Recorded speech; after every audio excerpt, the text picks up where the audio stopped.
ថ្ងៃហ្នឹងក៏ទៅពាំងជាមួយសាច់ជ្រូកហើយមុខម្ហូបថ្ងៃហ្នឹងគឺចំណាយអស់ទៅ4000រៀលទៅទិញបានសាច់ជ្រូក3000ទៅពាំង1000យកមកខទៅហូបជាមួយបាយហើយម្ហូបមួយមុខហូបបាន2ពេលហូបបានព្រឹកល្ងាចដោយសារយើងនិស្សិតនៅឆ្ងាយផ្ទះឆ្ងាយគ្រួសារអញ្ចឹងទៅចាយវាត្រូវតែសមចៃខ្លះហើយដោយសារតែនំពេញគឺត្រូវចំណាយថវិកាច្រើនខ្លះមែនតើអញ្ចឹងទៅចាយវាត្រូវតែសមចៃហើយបន្ទាប់មកយើងហាន់សាច់ជ្រូករហូតហើយយកសាច់ជ្រូកទៅលាងបន្ទាប់មកចាប់ផ្ដើមដាក់ហាន់ស្លឹកខ្ទឹមបន្ទាប់ពីហាន់ស្លឹកខ្ទឹមរួចរាល់ហើយចាប់ផ្ដើមដាក់ច្រាំខ្ទឹមសបន្ទាប់ពីច្រាំខ្ទឹមអីរួចរាល់ហើយយើងចាប់ផ្ដើមដាក់ឆ្នាំងដាក់ស្ករត្នោតចូលហើយស្ករត្នោតនោះវេចតាំងពីស្រុកមកការមកពេញត្បូងខំទៅទិញទាំងយប់បន្ទាប់ពីយើងដាក់ស្ករចូលហើយយើងចាប់ផ្ដើមងាស់ស្ករត្នោតនឹងឲ្យចេញជើងក្រង់ឲ្យក្រមខ្លាំងអញ្ចឹងដូចឃើញក្នុងវីដេអូនឹងអញ្ចឹងហើយបន្ទាប់មកបើយើងចាប់ផ្ដើមដាក់ខ្ទឹមសចូលបន្ទាប់មកចាប់ផ្ដើមដាក់សាច់ជ្រូកចូលហើយងាស់សាច់ជ្រូកជាមួយនឹងស្ករអីឲ្យហើយអស់ហើយយើងចាប់ផ្ដើមដាក់ទឹកត្រីចូលបន្ទាប់ពីដាក់ទឹកត្រីចូលរួចរាល់ហើយយើងចាប់ផ្ដើមដាក់ម្រេចចូលហើយបន្ទាប់ពីដាក់ម្រេចរួចរាល់ហើយយើងចាប់ផ្ដើមដាក់ប៊ីចេងចូលបន្ទាប់ពីដាក់ប៊ីចេងដាក់អីរួចរាល់ហើយយើងចាប់ផ្ដើមងាស់សាច់ជ្រូកជាមួយនឹងស្ករនឹងឲ្យចូលជាតិជាមួយគ្រឿងផ្សំនឹងបន្ទាប់ពីងាស់រៀងចូលជាតិខ្លាំងហើយរៀងពុះហើយចាប់ផ្ដើមដាក់ត្រពាំងចូលហើយងាស់មកយើងចាប់ផ្ដើមដាក់ទឹកចូលអញ្ចឹងណា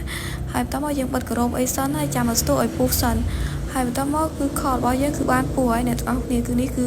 ស្លរបស់យើងគឺបានឆ្អិនហើយខនឹងឯងខត្រពាំងជាមួយនឹងសាច់ជ្រូកនឹងហើយបន្ទាប់ពីខបានឆ្អិនហើយក៏ចាប់ផ្ដើមដាក់ដួសភ្លក់អញ្ចឹងណាហើយអ្នកភ្លក់ថាឆ្ងាញ់ហើយអ្នកទាំងអស់គ្នាស្នាដៃខ្លួនឯងធ្វើអញ្ចឹងដល់ឆ្ងាញ់ហើយខំចំណាយពេលវេលាចំណាយអីធ្វើចំណាយទាំងថវិកាចំណាយទាំងពេលអញ្ចឹងទៅបើមិនឆ្ងាញ់ទៅទើបចម្លែកស្នាដៃខ្លួនឯងអញ្ចឹងតើសើខ្លាយអ្នកទាំងអស់គ្នាបន្ទាប់ពីខឆ្អិនហើយយើងបានភ្លក់រួចរាល់ហើយយើងចាប់ផ្ដើមដួសដាក់ចានហើយនេះគឺខរបស់យើងគឺបានដួសដាក់ចានហើយគឺទំនងខ្លះមែនតើអ្នកទាំងអស់គ្នាហូបមុខនឹងហូបបាយបានច្រើនអ្នកទាំងអស់គ្នាដោយសារតែឆ្ងាញ់អ្នកទាំងអស់គ្នា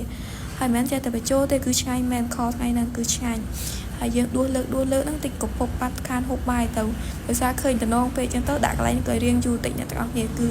ដោយសារខនគឺតំណងខ្លាំងមែនតើហើយត្រពាំងនោះគឺត្រពាំងជូរនឹងឯងដោយសារតែអត់បានទិញត្រពាំងស្ងោរទេហើយត្រពាំងស្រស់ក៏បានទិញដែរហើយមានត្រពាំងណាដាក់ត្រពាំងហ្នឹងទៅឆ្ងាញ់ដូចគ្នាទេដោយសារត្រពាំងគឺអត់សូវជូរខ្លាំងទេមិនជួយទេគ្រាន់គេហៅត្រពាំងជូរតែមិនជូរផងហើយបន្ទាប់ពីដួសស្លោរួចរាល់ហើយយើងចាប់ដើមហូបបាយហើយកន្លែងហូបបាយរៀងអាក្រក់ទៀតអ្នកទាំងនេះកុំកែប្រកាន់អី